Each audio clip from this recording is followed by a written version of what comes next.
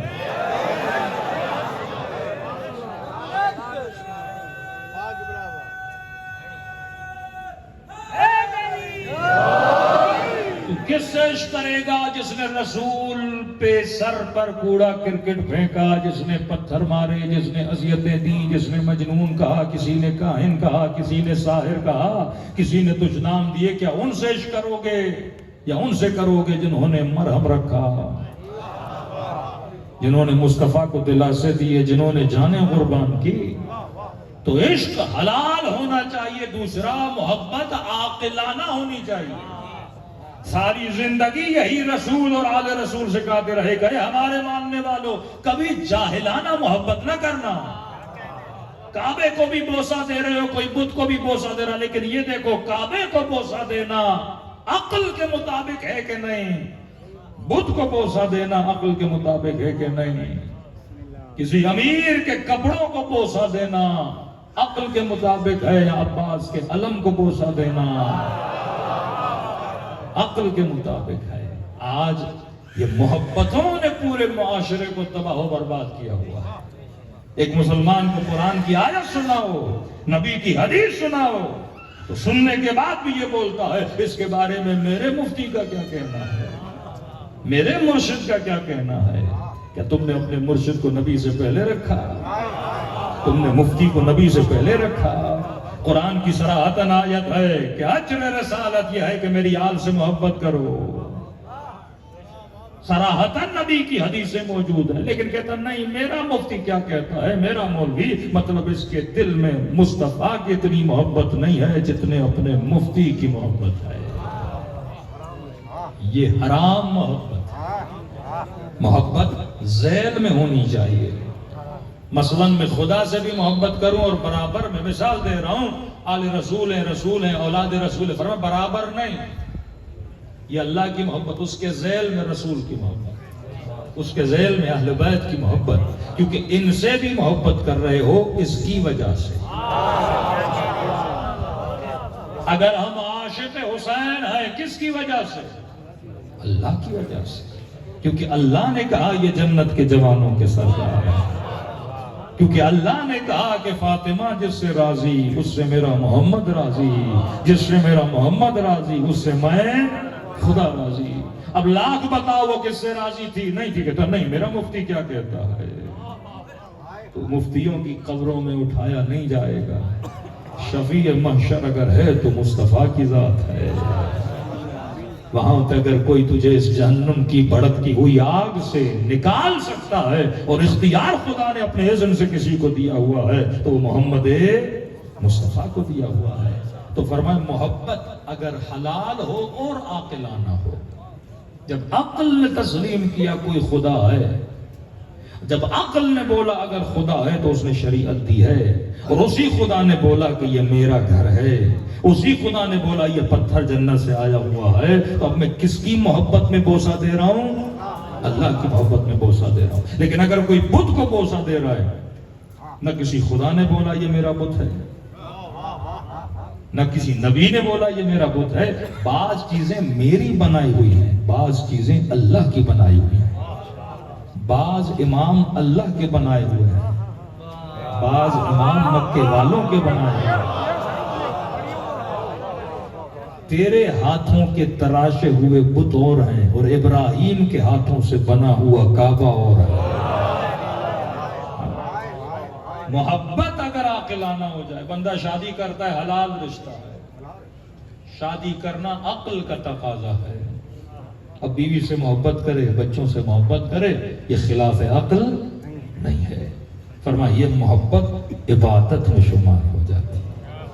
لیکن خدا نخواستہ کوئی جوان غلط رشتے میں چلا جائے، بغیر نکاح والے رشتے میں چلا جائے، ٹیلی فون کے ذریعے، ای میل کے ذریعے، فیس بک کے ذریعے، آج معاشرہ جن بیماریوں میں جکڑا ہوا ہے، تو سوال یہ اٹھتا ہے یہ بولنا بھی حرام، ملنا بھی حرام، ہاتھ لگانا بھی حرام، دیکھنا بھی حرام۔ اب آپ کہو گے بات تو ایک ہی ہے، نہیں، اس میں عقل شامل ہے، اس میں جہالت و شیطان شامل ہے۔ کیوں کہا کہ اللہ ولی الذین آمنوا یخرجہم من الظلمات الی النور؟ اگر مصطفیٰ کے نور کے ماننے والے ہو تو خدا تجھے اندھیروں سے نکال کر حلال محبتوں میں لا کے کھڑا کرتا ہے۔ لیکن اولیاءہم الطاغوت یخرجونہم من النور الی الظلمات، اگر تم نے اپنا ولی، اپنا امام، ولی کا مطلب کیا ہے؟ تم نے دل کی محبتوں کا امام اگر کسی طاغوت کو بنا دیا، اگر دل کی محبتوں کا امام کسی غیر کو بنا دیا، اب اس کے اشاروں پہ اپنے رشتے بنانے لگے، اپنے تعلقات بنانے لگے، اپنے ریلیشنز بنانے لگے، تو اللہ کیا کہتا ہے؟ یہ اولیاء الطاغوت جو خلاف شریعت مصطفیٰ ہے، یہ تجھے کہاں لے کر جاتے ہیں؟ یہ تجھے اندھیروں اور ظلمتوں میں لے کر جاتے ہیں۔ صحبت مصطفیٰ بندے کو نورانی بناتی ہے، صحبت علی المرتضیٰ بندے کو نورانی بناتی ہے، حسین کی صحبت بندے کو اور بناتی ہے، یزید کی صحبت بندے کو شمر بنا دیتی ہے۔ دل کا پیالہ وہی ہے، محبتیں الگ ہیں۔ اگر صحیح محبت آ جائے تو بندہ شہید حمزہ بن جاتا ہے، اگر غلط محبت آ جائے تو بندہ ابو لہب اور ابو جہل بن جاتا ہے، اگر صحیح محبت آئے تو بندہ عاشق علی بن جاتا ہے۔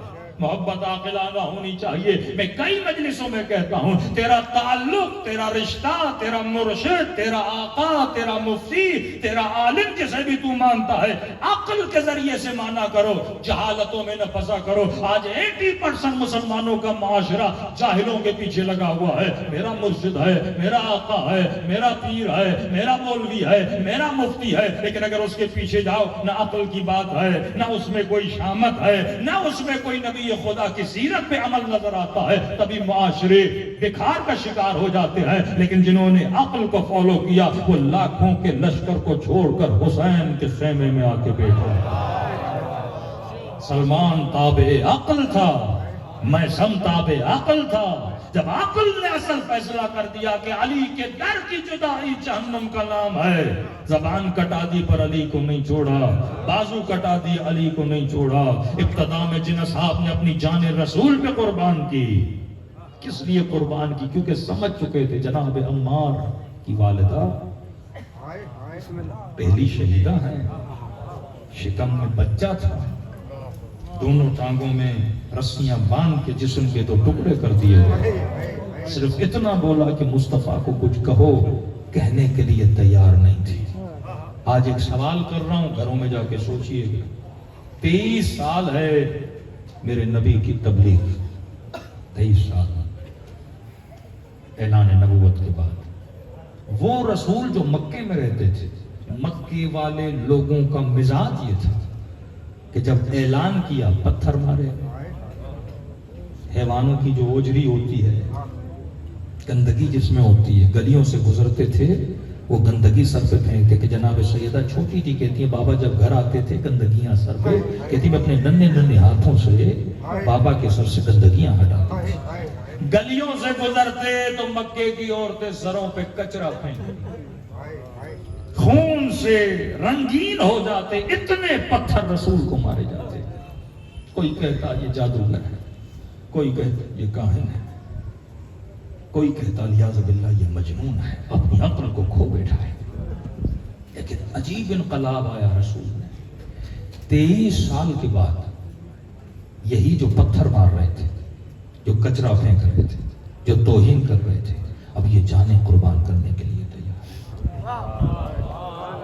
جب نبی اپنا آخری خطبہ دے رہے ہیں تو مسلمانوں کی آنکھوں سے آنسو نہیں رک رہے تھے۔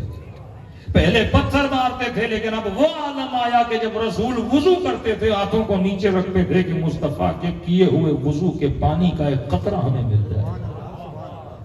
پہلے پتھر مارتے تھے، مزاج اتنا بدل گیا کہ جب مکے کے مہاجرین مدینے جاتے ہیں، جو پتھر مارے، جو کاہن کہیں، جو مجنون کہیں، جو اتنی اذیتیں دیں، اب وجود میں اتنی تبدیلی آ گئی کہ انصار نے اپنے گھروں کو آدھا آدھا کر دیا۔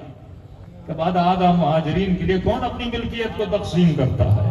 یہ کس کی محبت میں کر رہے ہیں؟ مصطفیٰ کی محبت میں۔ کہ ملتا ایک خاتون اونٹ کو لے کے جا رہی تھی، اونٹ پہ 3 جنازے پڑے ہوئے تھے۔ کسی نے پوچھا خاتون یہ کس کے جنازے ہیں؟ کہ چھوڑ دو کس کے جنازے، خوشی اس بات کی ہے کہ میرا نبی زندہ ہے، خوشی اس بات کی ہے میرا مصطفیٰ زندہ ہے۔ وہی محبت جو آپ کو کربلا میں نظر آتی ہے۔ زینب کو بچوں کی پرواہ نہیں، عباس کو بازوؤں کی پرواہ نہیں، حبیب کو اپنے وجود کی پرواہ نہیں، کہ شکر یہ ہے میرا حسین زندہ ہے۔ کہہ رہی یہ پرواہ نہیں کس کے جنازے کا، خاتون پھر بھی تو بتا کہ یہ بھائی کا جنازہ ہے، یہ شوہر کا جنازہ ہے، یہ بیٹے کا جنازہ ہے۔ تینوں نے اپنی جان کو رسول پہ کیا کیا ہے؟ قربان کیا ہے۔ اتنی تبدیلی مزاج میں آ گئی کہ دوڑے دوڑے منتظار کریں کہ رسول گھر سے کب نکلتے ہیں، مسجد میں کب آتے ہیں، ہم ہاتھوں کا بوسہ دیں، پوری رات کا جاگنا، سفر میں نبی کے ساتھ جانا، شیب ابی طالب میں اتنی زحمتیں رسول کے ساتھ اٹھانا۔ بھائی 23 سال میں نبی نے ایک معاشرے کو کیا کیا؟ پاکستان آزاد ہوا 1947 میں مثلا، آج ہے 2023، 70 سال سے زیادہ وقت بیت گیا، تو سوال کریں گے نا معاشرہ کیا تھا کیا بنا؟ اگر نہ اہلوں کے ہاتھ میں معاشرہ آئے تو قوموں کا یہ حال ہوتا ہے۔ اگر مصطفیٰ جیسے نبی کے ہاتھ میں معاشرہ آئے تو 23 سال کے بعد یہ قربانی کا عالم ہوتا ہے۔ اب 5 منٹ کے لیے سوچو، نبی کے بعد اس معاشرے کو میں نے کس کے ہاتھوں میں دینا ہے؟ 27 سال میں اتنی تبدیلی کہ ایثار، قربانی، نبی پہ ہر شے قربان کرنے کے لیے وہ لوگ تیار ہیں۔ نبی نے انقلاب ان کے وجود میں پیدا کر دیا، اپنے کردار کے ذریعے، اپنی اخلاق کے ذریعے، اپنی مینجمنٹ کے ذریعے، قرآن کی آیتوں کے ذریعے، اپنے علم کے ذریعے سے، اپنی رفتار کے ذریعے سے۔ اتنی مضبوطی نبی کے وجود میں کہ کہیں کہ ایک ہاتھ میں چاند رکھو، دوسرے ہاتھ میں سورج رکھو، مصطفیٰ اپنے خدا کو چھوڑنے کے لیے تیار نہیں ہے۔ مکے کے سردار کہیں کہ مصطفیٰ جس بھی گھر پہ ہاتھ رکھو، کسی سردار کے گھر پہ بھی ہاتھ رکھو گے، اس گھر کی بیٹی کی شادی کرائیں گے، جتنی زر اور دولت کہو، کہ کچھ دینے کے لیے، کچھ لینے کے لیے تیار نہیں ہوں، وہی کہوں گا، وہی کروں گا جو میرے خدا نے مجھے کہا ہے۔ یہ وہ انقلاب تھا جو نبی نے اپنے معاشرے میں لایا۔ لیکن ایک سوال چھوڑے جا رہا ہوں، بڑی بڑی شخصیتیں آئیں اور گئیں، نبی کے بعد امت نے معاشرہ کس کے ہاتھ میں لیا؟ کہ 50-60 سال کے عرصے میں وہی امت اپنے نبی کے نواسوں کی قاتل بن گئی۔ سدھار آنا چاہیے نا معاشرے میں۔ یہ وہ لوجک اور منطق ہے کہ ہم کہتے ہیں معاشرہ اس کے ہاتھ میں دو جو معاشرے میں انقلاب پیدا کرنے کی صلاحیت رکھے۔ حسین ابن علی کے ہاتھ میں کربلا تھی، میرے حسین نے حبیب بنایا، میرے حسین نے عباس بنایا۔ مولا علی کی حکومت اگر علی کے گھر تک اگر محدود تھی تو علی نے اپنی تربیت کے اندر حسین بنایا، حسن بنایا، عباس بنایا، اور امام حسین نے اپنی تربیت کے اندر علی اکبر بنایا، قاسم بنایا۔ یہ تربیت امام حسین۔ اسی طرح امام زین العابدین نے اپنی تربیت کے اندر کیا بنایا؟ امام محمد الباقر بنایا۔ امام محمد باقر نے اپنی تربیت، امام کا اختیار تو ولایت تکوینی بڑی ہے، لیکن فزیکل اگر دیکھا جائے کہ امام کو کہاں تک اختیار دیا جا رہا ہے تاکہ امام کیا کرے؟ لوگوں کی تربیت کرے۔ علی نے سلمان بنایا، مقداد بنایا، میثم بنایا، حبیب بنایا۔ سوال یہی، اسی طرح امام حسین نے اپنے اصحاب بنائے، رسول نے بڑی بڑی شخصیتیں بنائیں، لیکن جن کو تم مانتے ہو انہوں نے کیا کیا بنایا؟ علی نے معاشرے کو حسن اور حسین دیا، حسین نے معاشرے کو عباس دیا، تیرے پیر نے معاشرے کو یزید دیا۔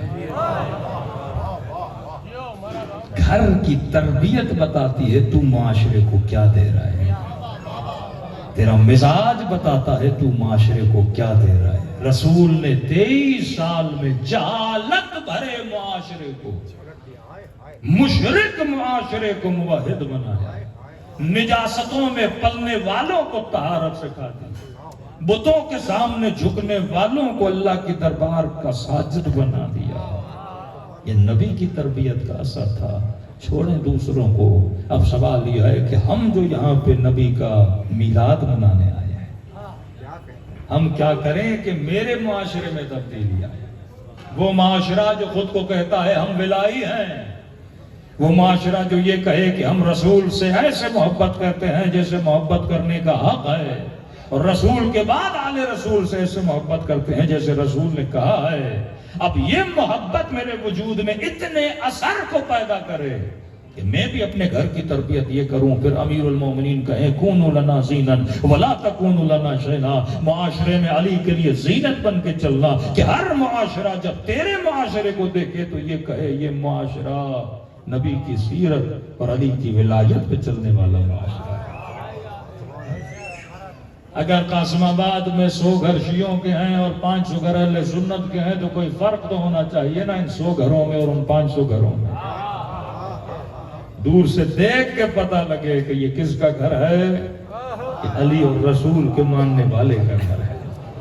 3 چیزیں بتاؤں اور زحمت کو تمام کروں. رسول کی زندگی کے 3 پہلو ہیں. میری طرف سے ہدیہ لے کر جائیے گا گھروں کی طرف. 3 پہلو ہیں، وہ رسول نے یا آل رسول نے. ان 3 پہلوؤں کے علاوہ 3D جس طرح بولتے ہیں نا، ایک چیز پڑھی اس کے 3 اینگل ہیں. اب سوال یہ ہے کہ کس مسلمان نے کون سا اینگل لیا، کس مسلمان نے کون سا اینگل نہیں لیا.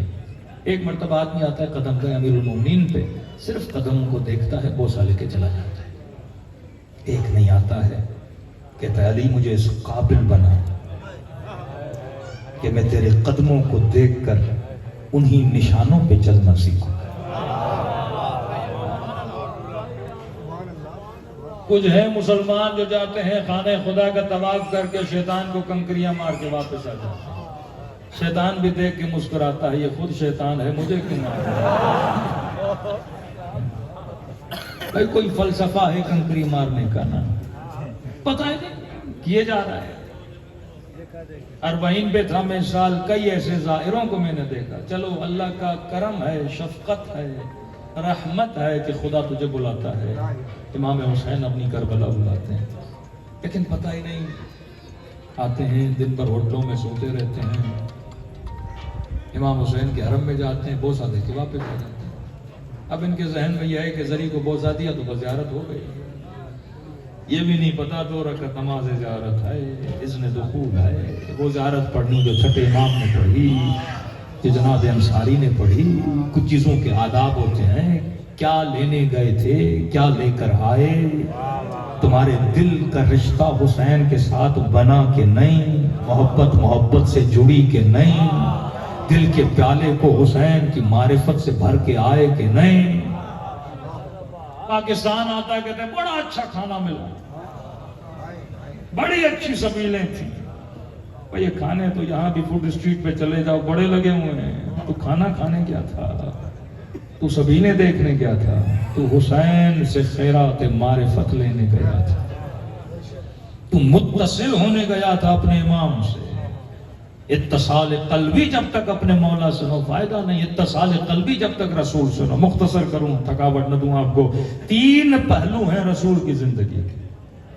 پہلا پہلو غور سے سنیے گا کہ نبی کیا پہنتے تھے، کیا کھاتے تھے، کیسے گھر میں رہتے تھے، کیسی سواری رکھتے تھے،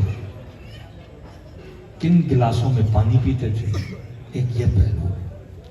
لیکن اگر عقل کے ذریعے سے سوچو گے اس نبی کی زندگی کے پہلو کا میری زندگی سے کیا لنک ہے. آج ایک بڑا مسلمانوں میں چل رہا ہے نا، نبی یہ پہنتے تھے ہم یہ پہنیں گے، نبی مسواک تو ہم مسواک، نبی کے بال بڑے تو ہمارے بال بڑے. کسی نے کہا نبی کی شلوار ٹخنوں سے اوپر تھی، میں نے کہا زمانے میں شلوار تھی نہیں. عرب آج بھی شلوار نہیں پہنتے، عرب دھوتی پہنتے. آج بھی عرب کیا پہنتے ہیں؟ دھوتی پہنتے ہیں، کچھ گھٹنوں کے اوپر کچھ گھٹنوں کے نیچے. یہ شلوار تو بعد کی ایجاد ہے. اس زمانے میں فیشن جیسے بدلتا ہے، کپڑوں کی رواج بدلتا ہے. اب بولے کہ سارے پاکستانی نبی کی سنت پہ عمل نہیں کرتے کیونکہ جبہ نہیں پہنتے. نبی کیا پہنتے تھے؟ یہ جبہ جو میں نے پہنا ہوا ہے نا، بڑی قمیص جسے بولتے ہیں، نبی کیا پہنتے تھے، نبی کیا کھاتے تھے، نبی کی سواری کیا تھی، نبی کس چیز سے مسواک دیتے تھے، نبی کیا بال نبی کے کتنے تھے، داڑھی نبی کی کتنی تھی، یہ ایک پہلو ہے نبی خدا کا ظاہری پہلو۔ اب مفتی بولے میں نے کپڑے بھی وہ پہننے ہیں، میں نے مسواک بھی وہ رکھنا ہے، میں نے برتن بھی وہ رکھنے ہیں کچھ ایسے مدنی منع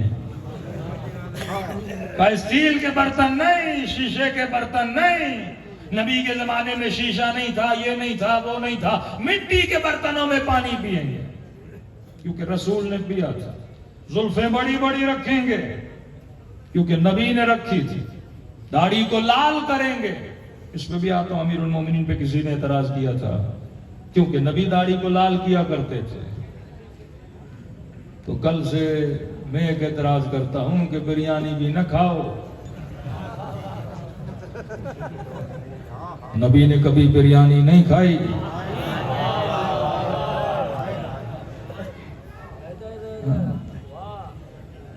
حلیم کی دیگیں نہ بناؤ، میلاد رسول کے جلوسوں میں سوپاریاں نہ بانٹو، چپس نہ بانٹو۔ ایک تو میں کراچی میں اتنا جلوس میں چلا، سوپاریاں اور پاپڑیاں ان چیزوں کے علاوہ کچھ نظر ہی نہیں۔ ایک تو کلپ آیا، سگریٹ بھی بانٹے جا رہے ہیں۔ نبی کی زندگی کا وہ ہے اہل بیت کے بتائے ہوئے اصول۔ اصول کیا بتایا؟ نبی یہ نہیں بولیں گے بریانی کھانا حلال ہے حرام ہے، آج بریانی ہے کل کسٹر ہوگا پرسوں سویاں ہوں گی، پھر حدیثیں کہاں ملیں گی تمہیں؟ کسی کو تو اجتہاد بولتے ہیں کہ میں نے زمانے کے حساب سے کیا دینا ہے، فتویٰ دینا ہے۔ نبی نے کیا بتایا؟ اصول بتایا۔ یا رسول اللہ دھوتی پہنوں کہ نہیں پہنوں، شلوار پہنوں کہ نہیں پہنوں، جوڑی پاجامہ پہنوں کہ نہیں پہنوں۔ اب ہر زمانے کا لباس بدل رہا ہے۔ یا رسول اللہ بالوں کے بڑے فیشن آ گئے، کوئی پیچھے سے بال منڈوا رہا ہے، کوئی چھوٹے رکھ رہا ہے، کوئی بڑے رکھ رہا ہے، آج کل تو بڑے فیشن ہے، کوئی کوے کی طرح، کوئی مرغی کی طرح، کسی کے بال اوپر کسی کے بال نیچے، سمجھ ہی نہیں آ رہی حلال کیا ہے حرام کیا ہے۔ یا رسول اللہ کپڑے کون سے پہنوں، ٹائٹ پہنوں، کھلے پہنوں، بڑے پہنوں، بندے کو سمجھ نہیں آ رہی۔ جوتی کون سے پہنوں یا رسول اللہ؟ یہ جوتی جو سارے مسلمان اٹھا کے گھوم رہے ہیں، پہنتا کوئی ویسی نہیں ہے۔ جوتی سے بڑا پیار ہے لیکن ویسی جوتی نہیں پہننی ہے۔ یا رسول اللہ نبی کیا بتائیں گے؟ اصول بتائیں گے۔ اصول کیا ہے کہ کھانا جو بھی کھاؤ نا، اصول کیا ہے؟ حلال ہو، طیب ہو، طاہر ہو۔ تین اصول دیکھ لو، دنیا کے کسی بھی کونے میں چلے جاؤ، یہ تین چیزیں اگر تیرے کھانے میں پائی جاتی ہیں تو کھانا کھانا کیا ہے؟ صحیح ہے۔ اب سامنے بریانی پڑی ہے، پہلے یہ دیکھو حلال ہے کہ نہیں، مرغی کا گوشت ہے یا لاہور سے گدھے کا گوشت آیا ہے، یہ دیکھو گوشت کون سا ہے، حلال ہے کہ نہیں۔ چائنا چلے گئے، پتا چلا ہے تو مرغی لیکن ذبیحہ صحیح ہے کہ نہیں، پتا چلا ہے تو مرغا ہے تو بھینس، لیکن یہ دیکھو ذبح صحیح طریقے سے ہوا ہے کہ نہیں۔ کھانا کیا ہونا چاہیے؟ حلال۔ دوسری چیز حلال ہے لیکن یہ دیکھو طاہر ہے کہ نہیں۔ امام کے لیے شرط طہارت ہے نا، ہم کہتے ہیں امام وہ ہو جو کیا ہو، ہر نجاست سے دور ہو۔ کھانا بھی وہ کھاؤ جو نجس نہیں ہونا چاہیے، کھانا کیا ہونا چاہیے؟ طاہر ہونا چاہیے۔ مثلا گوشت آپ لے کر آئے لیکن خون لگا ہوا ہے، صحیح طریقے سے پاک نہیں ہوا۔ تیسری چیز یہ دیکھو طیب ہے کہ نہیں۔ طیب کسے بولتے ہیں؟ حلال بھی ہے، پاک بھی ہے، لیکن اکثر لوگوں کو نہیں پتا جو رسول نے فرمایا یہ دیکھو طیب ہے کہ نہیں ہے۔ کبھی کبھی کھانا طیب بنتا ہے ذکر خدا سے، اور میں سفروں پہ بیٹھو بسم اللہ الرحمن الرحیم پڑھ کے کھانا کھا لو تو ایک صلوات محمد اور آل محمد پہ بھیجو، جن کے صدقے میں خدا نے کائنات کو کیا کیا ہے؟ خلق کیا ہے۔ خاتون یا رسول اللہ میں بازار میں کام کرتی ہوں، بیوہ ہوں، کمانے والا کوئی نہیں۔ نبی نے فرمایا ٹھیک ہے، کیا کرتی ہو؟ یا رسول اللہ بازار میں جاتی ہوں، کچھ چیزوں کو بیچتی ہوں۔ کیا بیچتی ہو؟ یا رسول اللہ کچھ کھانے وانے کی چیزیں بنا کے مارکیٹ میں بیچتی ہوں، کبھی کپڑے کی چیزیں بنا کے۔ اب یہ بتائیے میری کمائی حلال ہے کہ نہیں کا حلال ہے، طاہر ہے کہ نہیں کا طاہر ہے؟ نبی نے کہا یہ بتاؤ جب کاروبار کرتے ہوئے چیزوں کو بیچتی ہو اور مؤذن مسجد سے اذان کی آواز دیتا ہے، کاروبار بند کرتی ہو کہ نہیں؟ اثر نسلیں ایسے نہیں بنتی کہ مولانا 4 بیٹے ہیں، ایک بڑا نیک ہے، دوسرا تھوڑا سا شیطانی زیادہ کرتا ہے، تیسرا نہ اللہ کی طرف ہے نہ رسول کی طرف، دن رات گھومتا پھرتا۔ میں نے کہا ہیں تو تینوں تیرے،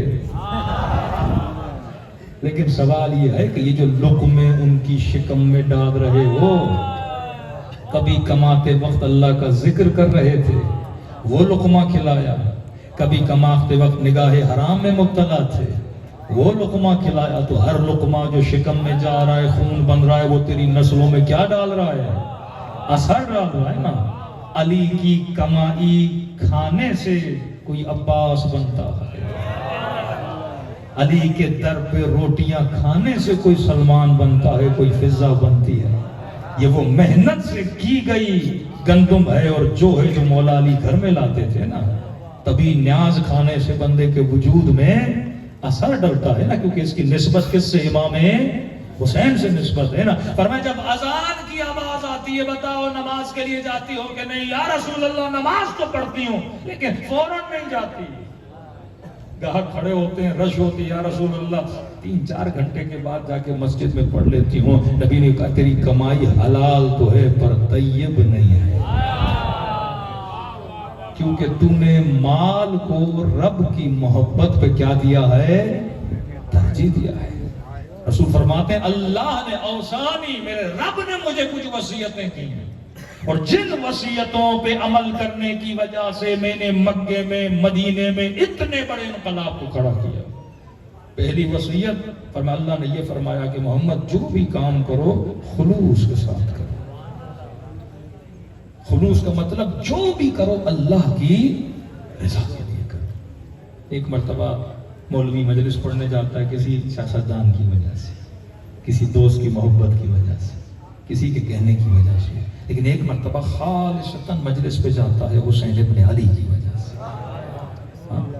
عمل میں خلوص، اور جب خلوص ہوتا ہے تو خدا کیا ڈالتا ہے؟ اس میں اثر ڈالتا ہے۔ آیت اللہ محمد شاہرودی فرماتے ہیں کہ ایک زمین تھی، وہاں پہ اپنا گھر بنانا تھا۔ اب کہتے ہیں روڈ پہ بیچارے مزدور بیٹھے رہتے ہیں، کوئی آئے دہاڑی میری لگ جائے گی، تو کہتے ہیں کوئی 15-20 مزدور بیٹھے تھے، تو میں نے ان کو کہا دیکھو یہ میرے گھر کا کام ہے، مہینے کا کام ہے، تم لوگ کرو اور سکون اور آرام سے کرو، تمہاری جتنی فیس ہوگی ہم تجھے دینے کے لیے تیار ہیں۔ آغا شاہرودی کہتے ہیں کام چلتا رہا اور کام تھوڑا لمبا ہو گیا، اور اتنے میں محرم کا مہینہ آ گیا۔ مزدور ظاہر شیعہ تھے، انہوں نے کہا آغا شاہرودی محرم کا مہینہ آیا ہے، آپ کا گھر دور ہے، ہم کسی امام بارگاہ کسی مجلس میں جا تو نہیں سکتے، اگر آپ کی اجازت ہو ہم صبح کام کریں گے، رات کو حسین کی مجلس کا فرش بچھائیں گے، آپ اجازت دیں؟ انہوں نے کہا کوئی بات نہیں، میرے گھر میں برکت ہوگی، میری جگہ میں برکت ہوگی، جہاں ذکر حسین ذکر محمد اور آل محمد ہو، اس سے اور مجھے کیا چاہیے کہ میں بھی نیاز دوں گا، تمہارا کھانا پینا سب میرے ہاتھوں میں۔ آغا شاہرودی کہتے ہیں 1 محرم 2 محرم 3 4 محرم گزر گئی، 6ٹھی محرم آئی تو انہوں نے کہا اب اتنی جگہوں پہ گئے ہیں، اپنے بچوں کو کہا کہ شام کو جہاں پہ مزدور کام کر کے ذکر کر رہے ہیں اہل بیت کا، ایک مجلس وہاں بھی چلے جاتے ہیں۔ ہمارے یہاں ہوتا ہے نا بڑی امام بارگاہ بڑا مولوی، اب بندہ مولوی کو سننے جا رہا ہے، مولوی کی محبت میں نہ جایا کرو، حسین کی محبت میں آیا کرو۔ یہ آج محبتیں آج بدل گئی ہیں، خالص محبت ابھی عبداللہ الحسین، خالص محبت رسول گرامی کے لیے۔ کہتے ہیں شام کو گئے، ہم نے کہا کس طرح ہوتا ہے؟ ایک مولانا آتے ہیں مجلس پڑھتے ہیں، اس کے بعد ہم آپس میں مزدور ہیں 16-17 ماتم کرتے ہیں، عزاداری کرتے ہیں، نیاز کر کے سو جاتے ہیں۔ کہا کون پڑھنے آتا ہے تمہارے پاس؟ کہا ہے کوئی مخلص اچھا مولانا، سید مولانا ہے، وہی آتے ہیں پڑھنے کے لیے۔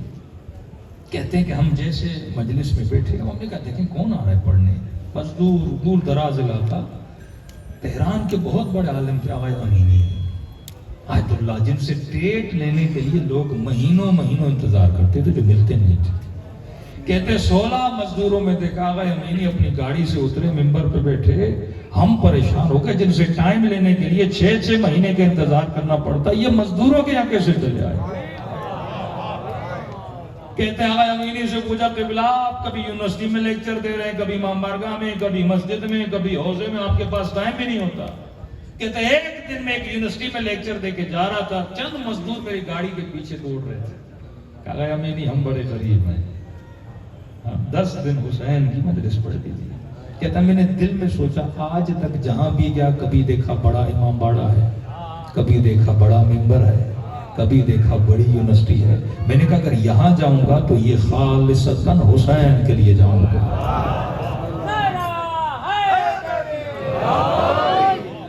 فرمایا اوصانی ربی، میرے رب نے وصیت کی کہ اے مصطفیٰ جو بھی کرو کیا کرو، خلوص کے ساتھ کرو.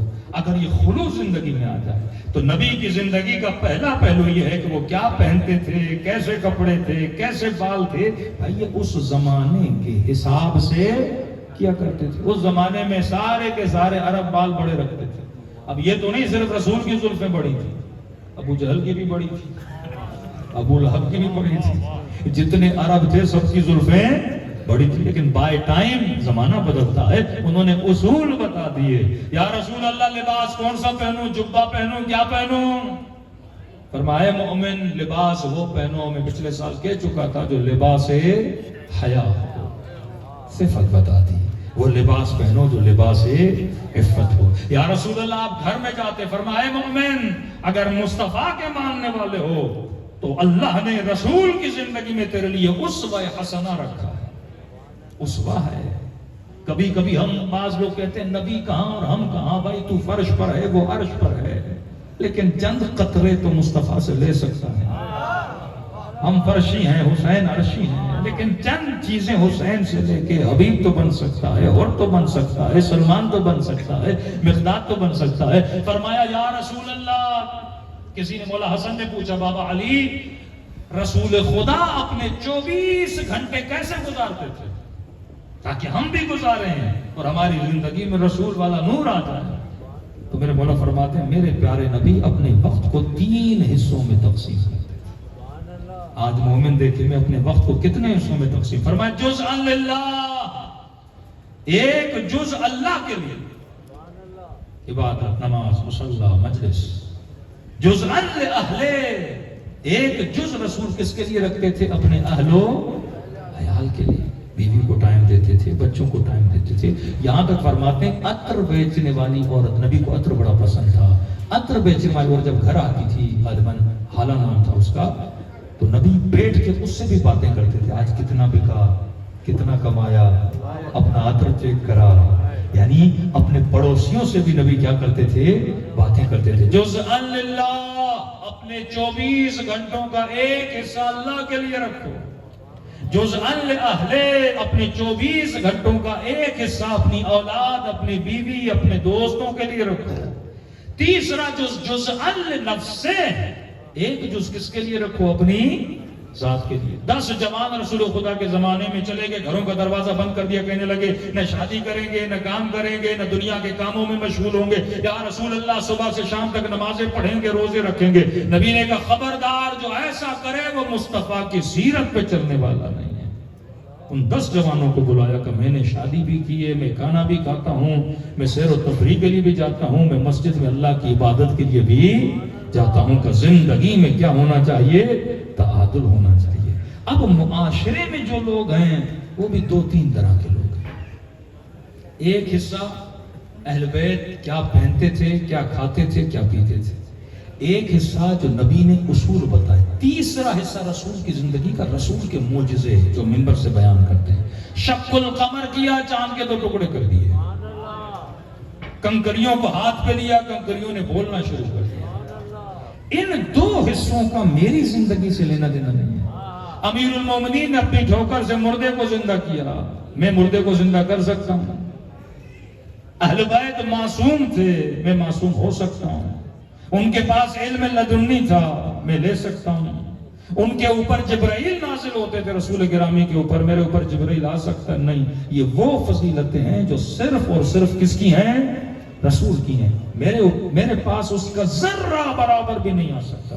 نبی کیا پہنتے تھے؟ میں نہ اس زمانے کا کھانا کھا سکتا ہوں، نہ ویسے کپڑے پہن سکتا ہوں. یہ بھی پریکٹیکل میرے لیے نہیں ہے. میری زندگی میں جو مصطفیٰ صلی اللہ علیہ وسلم کا رنگ آ سکتا ہے وہ نبی کے بتائے ہوئے اصول ہیں. اب یہ جو لوگ آتے ہیں نا مجلسوں میں، یہ بھی تین طرح کے ہوتے ہیں. ایک وہ مسلمان جو مسلمان تو ہے پر سیکولر مسلمان ہے، جس میں آپ کے اداکار، آپ کے سنگر، آپ کے سیاستدان کہ رانا ثناء اللہ جائے اور شیطان کو کنکریاں مار دیا. قیامت کے دن بڑے بڑے فاسق، بڑے بڑے فاجر، بڑے بڑے ظالم، زندگیاں رشوتیں اسے اپنی شکم کو بھرنے والے، اور ٹی وی پہ آ کے بولے، کوئی بولے ہم کعبے کی چھت پہ گئے تھے، ہم کعبے کے اندر گئے تھے. اس کعبے کے اندر بت بھی پڑے ہوئے تھے. وہ جسم کعبے کے اندر لے کر جا جس نے کعبے کے رب کی عزت کی. صدام بھی حرم امام حسین میں کئی نمازیں پڑھ کے گیا، ویڈیوز آج تک موجود ہیں. لیکن کہاں صدام کی نماز پڑھنا اور کہاں ایک حسینی کی دو رکعت. یہ چھوڑ دے، ابا کی تعریف کر. ابا نے کیا بولا وہ چھوڑ دے، ابا کیا تھا یہ بتا. جب 1 گھنٹہ مجلس اس پہ پڑھی جائے کہ نبی کی کرامتیں، نبی کے معجزے، نبی کی سادگی، نبی کی غزا، اس پہ مجمع بابا کرے گا. ہم مولا علی اتنے سادہ تھے. بھئی تو کتنا سادہ ہے؟ مولا علی سوکھی روٹی کھاتے تھے، تو نے اتنے سالوں میں کتنی سوکھی روٹیاں کھائی ہیں. مولا علی نے اپنے سفرے کا کباب اٹھا کے فقیر کو دے دیا، تب خدا نے سورہ دہر نازل کیا. تو کتنی خیرات کرتا ہے. تو یہ جو پہلو ہے نا، تیسرا پہلو جو اصول زندگی اہل بیت ہے، جب وہ بیان ہوتا ہے نا، وہ چاہے رسول کا ہو، وہاں پہ مسلمان پریشان ہوتا ہے. نبی کی تعریف کرو کہتا ہے ماشاءاللہ، لیکن یہ کہتے ہیں نا نبی نے کہا فاطمہ بضعۃ منی، میرے جگر کا ٹکڑا ہے. جس نے اس کو غضبناک کیا اس نے مجھے، کہتا یہ نہ سنا کیا کہا تھا، کیا مانگا تھا، کس کی محبت کی ڈیمانڈ کی تھی. تو بس ہمیں مصطفیٰ سنا، مصطفیٰ کے اصول نہ سنا. مومن کون ہے؟ مومن وہ ہے جو معجزے سن کر نبی کی ذات پر ایمان کو مضبوط کرتا ہے اور اصولوں پہ عمل کر کے سلمان بننا چاہتا ہے. پنجاب کے ہمارے بہت بڑے، میں نے ایک جملہ کہا تھا پنجاب کے اسلام آباد میں نے کہا میں رسول کے فضائل پڑھتا رہا ہوں، امیر المومنین کے فضائل پڑھتا رہا ہوں، جو فضائل والا پہلو ہے سارا مجمع خوش ہوگا. لیکن میں نے کہا مثلاً اس وقت وزیر داخلہ تھے رانا ثناء اللہ صاحب. میں نے کہا اگر رانا ثناء اللہ ہماری مجلس میں آ جائیں اور مجمع میں سے کوئی بندہ ڈیمانڈ کرے کہ مولانا بتائیے شمر کیسا تھا، اب یہ ہیں اصول. شمر کیسا تھا اور میں بتانا شروع کر دوں تو جو مجلس میں آئے ہیں ان کو اچھا لگے گا. اصول کا میری ذات سے لینا دینا ہے. تو جب کوئی میری ذات کو ٹوکتا ہے مجھے اچھا نہیں لگتا. جب کوئی مجھے آئینہ دکھاتا ہے مجھے اچھا نہیں لگتا، وہ چاہے آئینہ مصطفیٰ ہی کیوں نہ لے کے کھڑے ہو جائیں. کئی ایسے واقعات ہیں سیرت رسول سے دیکھ سکتے. فرمایا عقل مند وہ ہے جو آئینوں کو دیکھ کے شکل نہ بگاڑے، شکل بنائے. عقل مند وہ ہے جو اصولوں پہ. کیوں یہ ملک اتنا پیچھے چلا گیا؟ کیونکہ کوئی اصول پہ عمل نہیں کرتا. وہ چاہے اصول شرعی ہو یا مدنی ہو. اگر آپ حیدرآباد میں اگر آپ ایک سوسائٹی بھی بناتے اس کے رولز بنا کر سوسائٹی رولز پہ عمل نہیں کرتی، سب کی زندگی تباہ ہو جاتی ہے. اگر آپ ملک میں قانون بناتے ہو، قانون کو توڑتے عمل نہیں کرتے. قانون کیوں بنتا ہے؟ تاکہ زندگی میں کیا آئے؟ نظم پیدا ہو. شریعت کے قانون کیوں بنے؟ تاکہ نظم پیدا. اصول کیوں دیے گئے؟ مولا حسین فرماتے ہیں سر کٹا سکتا ہے حسین لیکن اصولوں سے پیچھے نہیں ہٹ سکتا. نبی پتھر کھانے کے لیے تیار تھے، اصولوں سے پیچھے نہیں ہٹے۔ اصحاب نے گلے کٹا دیے کہ اصولوں سے پیچھے نہیں ہٹیں گے۔ اور اصولوں پہ چلنے والے بندے کو سزائیں ملتی ہیں، لیکن جو بے اصولہ ہوتا ہے اس کی زندگی میں رونق نہیں ہوتی۔ آپ کو انگریز ترقی کر رہے ہیں، ان کے ملک ترقی کر رہے ہیں، اور پاکستان گویا جہنم بن چکا ہے۔ کیوں؟ کیونکہ یہاں اصولوں پہ عمل نہیں کیا جا رہا۔ آج کوئی فرقہ، کوئی مذہب اصولوں کے پیچھے نہیں ہے۔ آج بس یہ ہے کہ ہم نے جوتی اٹھانی ہے، آج یہ ہے کہ ہم نے مثلا جس چیز کی نسبت ہے ان نسبتوں کی طرف ہماری توجہ بہت زیادہ بڑھ چکی ہے، لیکن نبی کی زندگی کے اصولوں کی پرواہ نہیں ہے۔ آج ایک مومن ایک علم کی خاطر شاید لڑنے پر بھی تیار ہو جائے، لیکن اگر کوئی علی کا اصول توڑے سے پرواہ نہیں ہوتی۔ اس کا جوان بچہ اگر حسین کا اصول توڑے، اس کی جوان بیٹی اگر سیدہ کا اصول توڑے، اسے پرواہ نہیں ہے۔ یہ جوان مسلمان رسول کا اصول توڑے، اس کی پرواہ نہیں ہے۔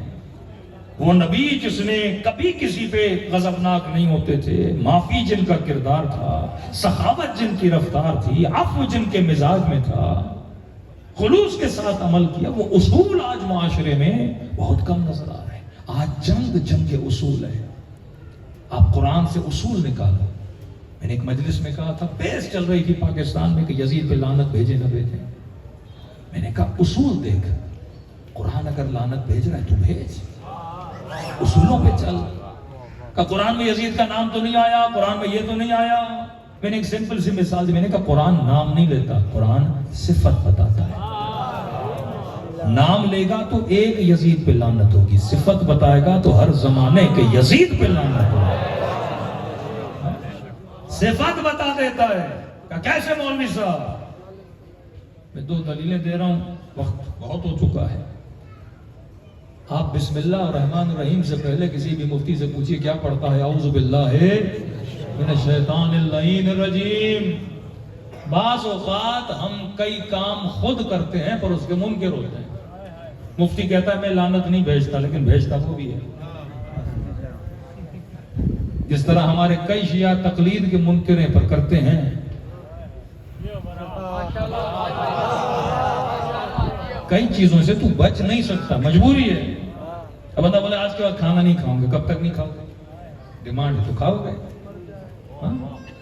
کئی مفتی مولوی بولتے ہیں ہم تو لعنت نہیں بھیجتے، شیعہ بڑی لعنتیں بھیجتے ہیں۔ میں نے کہا ہر بسم اللہ سے پہلے تو شیطان پہ کیوں بھیجتا ہے بھائی؟ لعنت تو بھی بھیجتا ہے نا۔ یہ الگ بحث ہے کس پہ بھیجنی چاہیے کس پہ نہیں، لیکن لعنت کا منکر تو بھی نہیں ہو سکتا۔ ہو سکتا ہے کئی بولے ہم مولانا تقلید کے منکر ہیں، تقلید نہیں کرتے۔ میں نے کہا تقلید تو کرتا ہے، تو بھلی نہ مانے تو کرتا ہے۔ میں نے کہا تو جس کے کہنے پہ نہیں کر رہا اس کی کیا کر رہا ہے؟ جس کے کہنے پہ تو نہیں کر رہا اس کی کیا کر رہا ہے؟ تقلید ہی کر رہا ہے۔ اب فرق یہ ہے تو عالم کی کرے یا جاہل کی کرے، کرنی تو نے ضرور ہے۔ بچہ پیدائش سے تقلید شروع کرتا ہے، بولنے میں ماں کی، چلنے میں باپ کی، کھانے میں، پینے میں، پہننے میں، معاشرے میں، فیشن میں، اسکول میں۔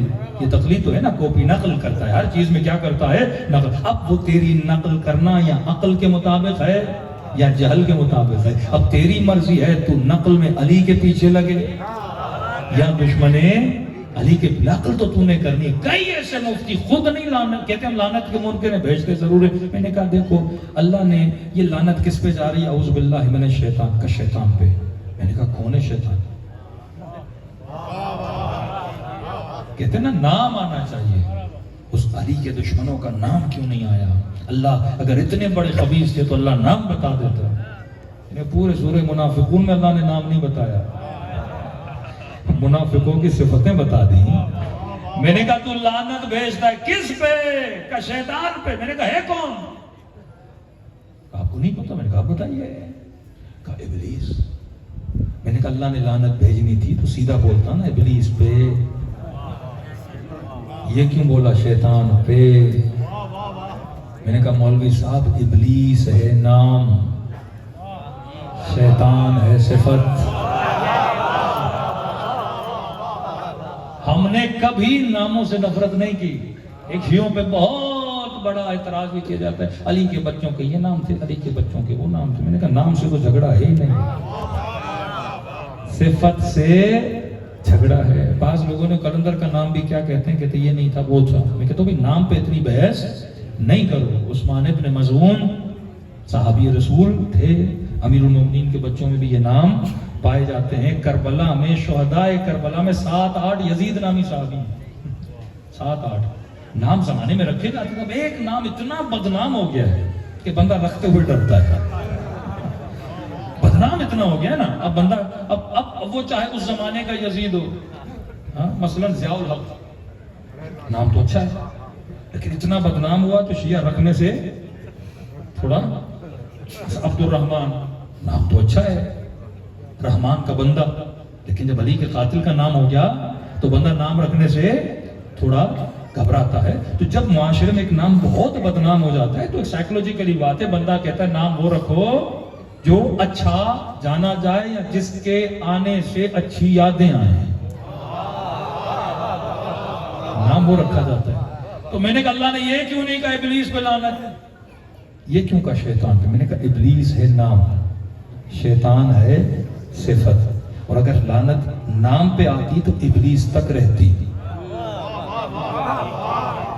اللہ نے کہا مفتی تو جب لعنت بھیجے گا شیطان پہ بھیجے گا تو تا قیامت جس میں شیطان والی صفت ہوگی اس پہ اللہ کی لعنت ہوگی.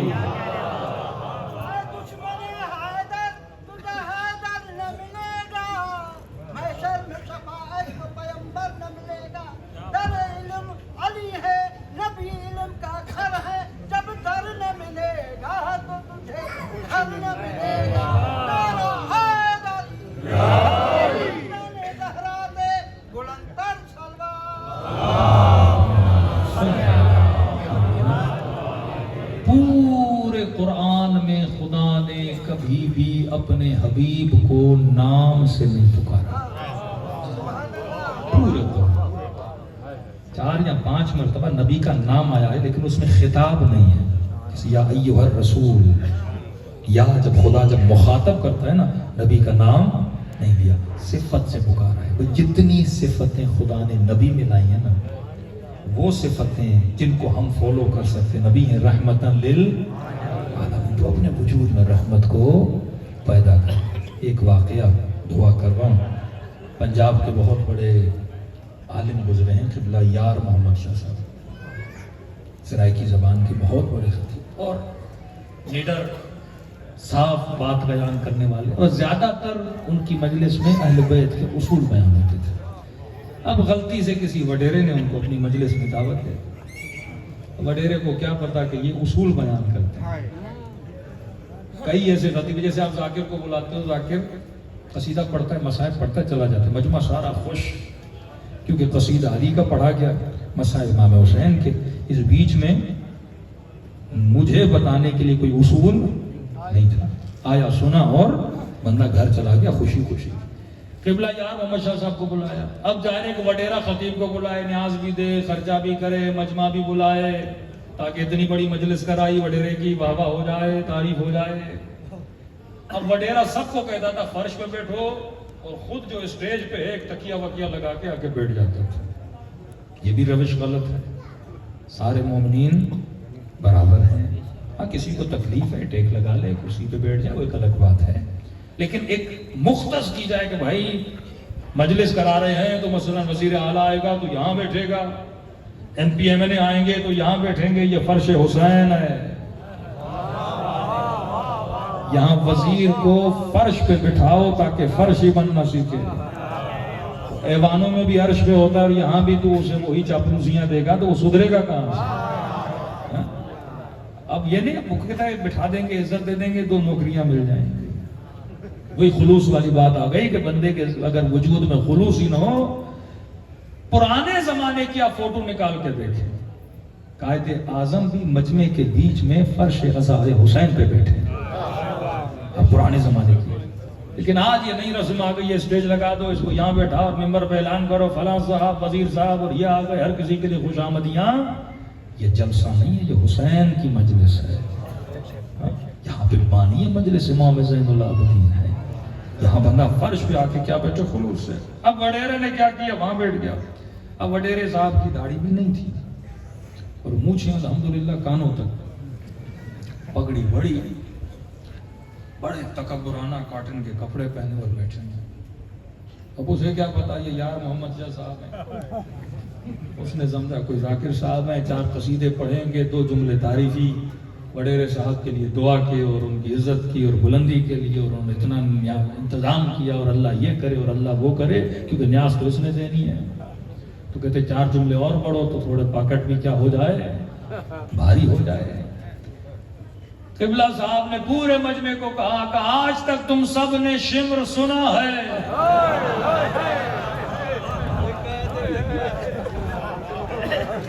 اصول زندگی. ہم شام گئے، ایک مومن شام آیا، قبرستان کا زیارت، کسی نے دور سے کہا وہ یزید کی خبر ہے. دوڑا گیا، 1 لاکھ 2 لاکھ ہیں، ادھر تھوکو ادھر تھوکو. میں نے کہا بڑا آسان ہے مرے ہوئے یزید کو لاتیں مارنا، بڑا آسان ہے.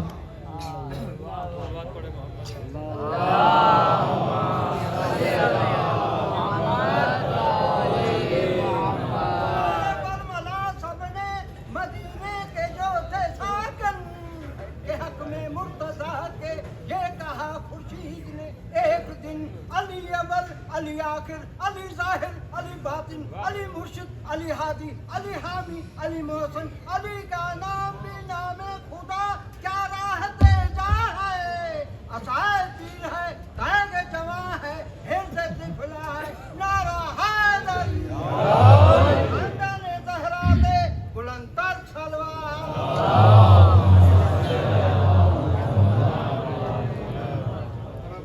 میں نے کہا مرے ہوئے یزید کو لاتے مارنا. میں نے کہا اگر ابھی یہ نکل کے آ جائے، 10 لاکھ کی فوج بھی اس کے ساتھ ہو، میں نے کہا تیری چپل بھی نہیں ملے گی. تبھی خمینی صاحب کہتے تھے مرے ہوئے پر بھی لعنت کرو اور ہمت پیدا کرو، جو آج کا یزید ہے اس پر بھی لعنت کرو. آج کے مسلمان زندہ یزیدوں سے ہاتھ ملانے پہ لگے ہوئے ہیں. ہر کسی کے آس پڑوس میں بھی ایک چھوٹا یزید رہتا ہے، تو بندے کو دیکھنا چاہیے. یزید صفت کا نام ہے، ظالم، جابر، غاصب، شریعت کو پامال کرنے والے، یہ کون سی صفات ہیں؟ یزیدی صفات ہیں. تو قبلہ یاروں صاحب نے کہا تم سب نے شمر سنا. مجمع کو کہا کسی نے شمر دیکھا ہے؟ یہ ہوتی ہے خطرناک پوائنٹ. حکومتیں کہتی ہیں، اقتدار والے کہتے ہیں بیچ یزید پہ لعنت، کہتے ہیں دبا کے بھیج، کوئی پرواہ نہیں. لیکن جب بولو گے نا وقت کے یزید پہ لعنت، ضیاء کہتا تھا یزید پہ بھیجو نا، مجھے کیوں کہتے ہو میں وقت کا یزید ہوں. پھر کیسز، پھر FIR، پھر مومن ادھر بھاگ رہا ہے، کوئی ادھر بھاگ رہا ہے. وقت کا یزید یعنی وقت کا ظالم، اس کے خلاف کتنوں میں ہمت ہوتی ہے آواز اٹھانے کی.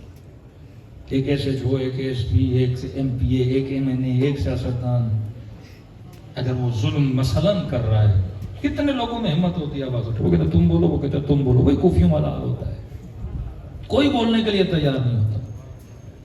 یہ وہ ہمت ہے جو امیر المومنین پیدا کرتے ہیں. اب ایک مجلس مومن نے 4-5 شعر پڑھ دیے مولا علی کی فضیلت. شعر پڑھنا آسان ہے، لیکن یہی للکار وقت کے یزید کے لیے بلند کرنا، یہی للکار آج کے دشمن علی کے لیے بلند کرنا بڑا مشکل ہوتا ہے. اپنی مسجد میں، اپنی امام بارگاہ میں علی کا نعرہ مارنا، علی کا نام لینا کتنا آسان ہوتا ہے. لیکن یہاں سے قافلہ تفتان سے گزرے کہ سب چپ، کسی کو پتا نہ لگے، بڑا مشکل ہوتا ہے. جب وقت انسان پہ پڑتا ہے نا، پھر سمجھ آتی ہے حجر ابن عدی کیا تھا، پھر سمجھ آتی ہے ہانی ابن عروہ کیا تھا، پھر سمجھ آتی ہے عمار یاسر کیا تھا، پھر بلال کی سمجھ آتی ہے کہ اس زمانے میں جنہوں نے سینے پہ پتھر کھائے، جانیں دیں، یہ سمجھ چکے تھے کہ جان اللہ کی امانت ہے. اگر یہ اسی کے دفاع میں جا رہی ہے تو گھبرانا کیسے. ذرہ برابر لچک نہ نبی میں نہ آل رسول میں نظر آتی ہے. جب اللہ کی راہ میں عشق خدا میں یہی تو کام تھا کہ تمہارے تعلقات کو رب کی رسی کے ساتھ ایسا مضبوط کر دے کہ زندگی میں جو بھی کرو خدا کے لیے کرو. خلوص اتنا عمل میں پیدا کرو, پھر دیکھو معرفت کے چشمے کیسے دل میں جاری ہوتے ہیں. بغیر کسی کے ڈرے قبلہ نے منبر سے برملا کہا کہ تم سب نے یزید سنا ہے. کسی نے شمر دیکھا ہے؟ مجمع پریشان ہے, ہم تو شمر دیکھا ہی نہیں آج تک. ہمیں تو پتا ہے کیا کوئی شمر تھا, ہم لعنتیں ہی بھیجتے, ہمیں کیا پتا شمر کیسا تھا, اس سے ہمارا کیا جائے. تو یہ آسا رکھتے تھے اپنے ہاتھ کہ آج میں تجھے دکھاؤں گا کیسا تھا. اور وڈیرا بھی پریشان, اب شمر کہاں گیا مجھے, آج دکھاؤں گا شمر کیسا تھا. انہوں نے آسا اٹھائی, وڈیرے کو کھڑے ہوئے. یہ بیچارہ مولانا کھڑے ہو گئے کہ بالکل ایسا تھا. اب یہاں دو طرح کے ریئیکشن ہیں. بے وقوف بندہ ہوگا تو اپنی اصلاح پر لڑ پڑے گا, عقل مند ہوگا تو اپنی اصلاح کرے گا. امام نے کہا اور تیری قضا پہ تیری ماں بیٹھے. اصلاح کے لیے جملہ بولا نا, سوچا سوچا ہو نہ سوچتا غصہ کرتا. حسین نے کیوں بولا؟ کہتے جیسے بولا بالکل ایسا تھا. پھر کہا یہ اس طرح کپڑے پہنتا تھا, اس طرح گولیاں بناتا تھا, اس کو اللہ نے ہدایت دی.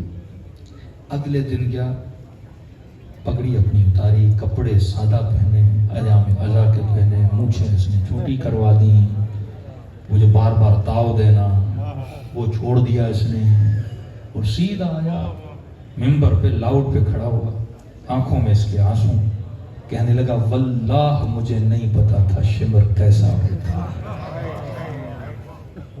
اور میں رب کی دربار میں معافی مانگتا ہوں. اب میں حلیہ کردار رفتار ایسی بناؤں گا جیسے میرے حسین کو کیا ہے. یہ ہے اہل بیت کی زندگی کے اصولوں کا پہلو جو بندے کی زندگی ایک رات میں بدل دیتے ہیں. آج معاشرہ دو چیزوں پہ اٹکا ہوا ہے. جھگڑا اس پہ, زلفیں اتنی تھی اور یہ تھا, اور شلوار یہاں تھی اور وہاں تھی. ساری امت اس چکر کے پیچھے لگی ہوئی ہے. لیکن اگر ہم اپنے زمانے کے حساب سے زندگی جئیں, اپنے زمانے کے حساب سے کھانے کپڑے رہن سہن. 2002 میں کیوں ٹی وی پہ ایک بندے نے فون کیا اور لائن پہ مفتی صاحب تھے سعودی عرب کے, کہا مفتی صاحب ڈبل بیڈ پہ سونا حلال ہے یا حرام ہے؟ تب نئے ڈبل بیڈ آئے تھے, پہلے سنگل بیڈ ہوتے. مفتی صاحب نے بہت سوچ کے تفحص اور غور و فکر کر کے بولا نبی کے زمانے میں ڈبل بیڈ نہیں تھا. نبی کے زمانے میں ڈبل بیڈ نہیں تھا, لہذا ڈبل بیڈ پہ سونا بدعت ہے.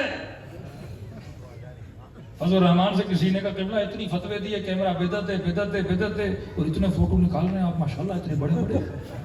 کہتے کوئی اس زمانے میں کہا تھا, اب اس پہ غور و فکر کرنا پڑے گا. یہ دوری ہے دامن رسول کی اور دامن اہل بیت کی. تو قبلہ قلب صادق صاحب اللہ غریب رحمت کرے کہتے تھے جو مفتی میاں بیوی کو ایک بیڈ پہ نہیں دیکھ سکتا وہ شیعہ سنی کو ساتھ کیسے دیکھ رہا ہے. شکر خدا کریں کہ مکتب علی کے ماننے والے ہو. یہ مکتب عقل کا مکتب ہے. ان چیزوں کے پیچھے نہ لگیں جو صرف ظواہرات ہیں, اصول کو زیادہ اپنائیں.